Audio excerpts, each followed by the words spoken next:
Welcome to the PALCS Winging It podcast. Welcome to the PALCS Winging It podcast. I'm Anjali and I'm here with Zealan. And we are here today to talk about all things PALCS. No, we're here to talk about you. We're here to talk about Anjali. Yes. Yeah. And your stuff. Epic. Yep.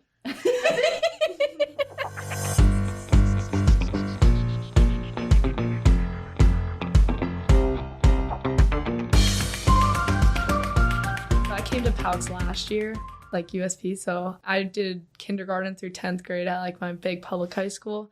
I was just like doing everything just to try it and see what I liked. So why did you come to PALCS though? You had all this going on, K through 10 got you there, and then what was the need that you were just like, we need to transition, I need more of something or something different? I got a really bad concussion from lacrosse, and I'm still like dealing with like problems from it. So it's been like 15 months in recovery, and I'm still like not able to play lacrosse yet. Hold on, pause button.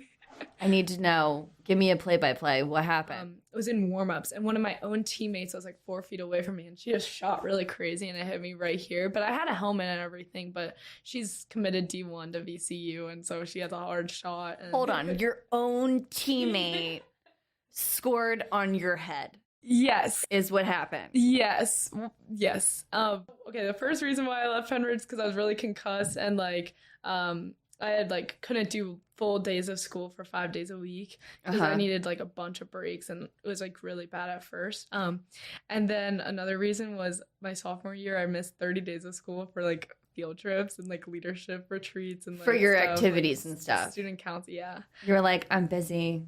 I got a lot of stuff going on. Yeah, and then also I'm like crafting my future. Yeah.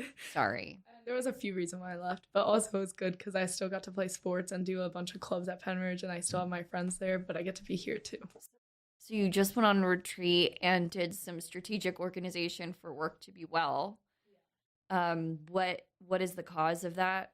So we're a teen-led, teen-focused teen mental health organization that's sponsored by Providence Health, which is like the third largest hospital network in the U.S. And what we do is we're a bunch of teens on the Work to Be Well National Student Advisory Council, and we're split up into 3 groups: education, access, and activation. My job specifically is to work on the activation team, so we do a lot of policy work, and then we create clubs from every single, like we're trying to get to all states in the country. Last year we started our year with 5 clubs, and then we ended with 38 clubs across the country, so that was really exciting. We also worked with PBS on a documentary with Ken Burns called Hiding in Plain Sight, and we just made free curriculum to go with the 4-hour-long documentary that's broken up into 10 to 15-minute pieces. Okay. And then we also, my team made the like nation's largest free and clinically backed state-by-state mental health resource guide with like local and accessible like mental health resources, whether it's suicide prevention, bullying support, like every topic you can think of that we had like clinically vetted by our behavioral psychologists at Providence. How much time do you spend a day or a week doing this? It probably takes about 15 hours a week. I'm like, yeah, I've been doing it since the end of my freshman year, and it's like changed my life. Like teen mental health policy means a lot to me, and like things like that, like educational policy, it's like so cool. So like stuff like that. I was pretty severely cyberbullied and things. Once I like saw like cyberbullying firsthand and notice how mental health and social media correlate, I got involved with an organization called I Can Help Official. Their whole job is to train students to be safe online and teach educators how to enable digital for good. And so after that, like I got really involved with them, and so now I'm their social impact manager. I don't know if you watched like Dance Moms, but like Lily Kay from Dance Moms, like I work with her, and like we do Instagram lives together, and we also have like Aaron Judge working with us. So like we create curriculum and trainings and go around and try and help make the online world safer. I literally don't understand how you have enough time in a single day to do all of these things. I don't know. I feel like you just like make time for things that matter to you. And I mean, I spent this summer in a lab, and that was like one of the most fun things that I've done. What were you doing? I live near Doylestown, Pennsylvania, and there's a hidden gem, which is the Hepatitis B Foundation and the Blumberg Institute and like PA Biotechnology Center. It's where the most cutting edge research in the world about the hepatitis B virus goes down, because I mean, the guy who discovered it and got a Nobel Prize worked in that lab. So they do like a high school internship program. It was like a month basically where we just got to go to the lab every day and work and make friends. And then we got to present our research at the end. So it was liver cancer research to create a new early diagnostic for the detection of liver disease and liver cancer in patients. Like after my freshman year, I did research at Fox Chase Cancer Center in Temple University. And this was like, I was basically with fruit flies. The way I like to sum it up for people just generally, because it's kind of funny, is like I basically trained fruit flies to hate the scent of bananas and put them into a maze and had them like go away from the banana, basically. So do you just like casually have a little colony of fruit flies at home? I did. You totally did. I did for months. Did you name them? No. I feel like it would have been like a... There were hundreds. A Nemo situation where you're like you're all Marlin Jr. and you get to be Nemo. So hang on, this is also not for National Student Council, which you're also just like casual member of, just casually. Yeah, I got elected as the National Student Council president in May. And it's like the inaugural one, so it's the first National Student Council ever. Even though the organization's been around since 1931, this is the first time they used social media to have a national run election.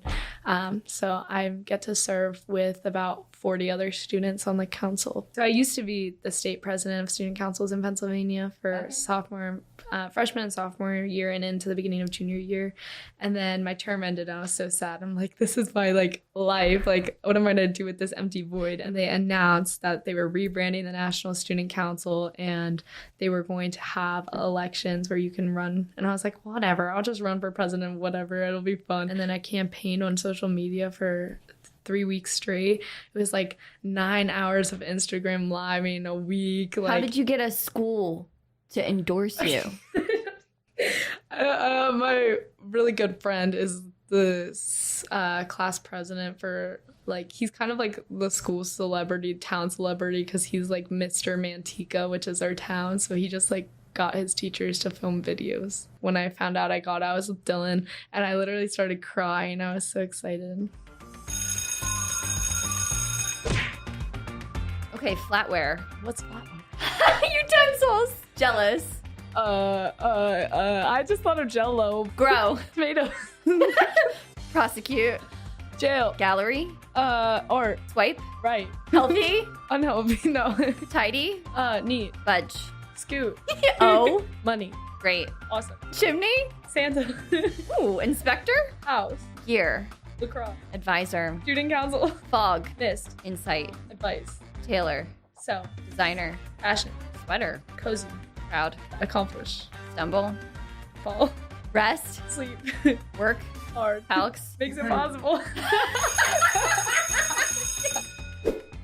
I feel like you leave a glowing footprint everywhere you go with just like, hey, we established this, we created that, we're changing these places, these institutions, these clubs, these nations. You are National Student Council president now. So what's your goal this year?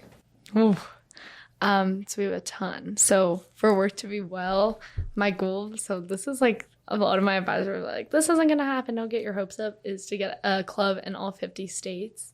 So I think we can make that happen. And then also we want to create like the first ever like policy map of every teen mental health legislation that's ever been passed that like you can click on and learn about, and then also the current ones, and have it like a live document that students can click on it and be like, I want to lobby for this. In December, we really want this mental health days counting as sick days, that legislation passing through the PA Senate, because that would be a really, really big deal. So that's kind of stuff we're doing with that. And then National Student Council. So we have 4,000 member schools. So it's a lot of connecting with them and making sure their voices are heard, whether it's through these conferences, through virtual events, through webinars, through different things. Just trying to make sure that our membership feels represented and enabled to act and lead. So just kind of improving our leadership development programming and things of that sort. Are you also swimming this winter? Yes. Flip turns were really hard at first and like figuring out how close I was to the wall, but now I got it down. I just have to make sure. You hit a few walls. You were like, there it is. I found the wall. Yeah, I just have to stay away from like some of the guys on my swim team because their arms are like, and I was like, that'll like smack me. But yeah, swimming's like, my doctor's like, that's so good because it builds up your cardio and run. Yeah, and he was like, lacrosse. He said, come back. We'll talk about lacrosse again in early 2025. Well, I was a junior captain and I was like the varsity goalie and stuff. So I felt like it was like an obligation to like do the team senior year. So I really want to because it like makes me so happy. But if it doesn't work out, then I don't know. I don't know what I'll do. You'll go solve another biological problem or save the world from something or join another club? Probably join something new. One of my favorite things to help students figure out is what do you care about and why do you care about it? If the first time that they're reflecting on their life is senior year of high school and the things that they like and what that might lead to, maybe we could do that a little bit earlier so that they're not freaking out at the start of senior year when they have to apply to colleges or everyone's asking them what they're doing next and they're not sure.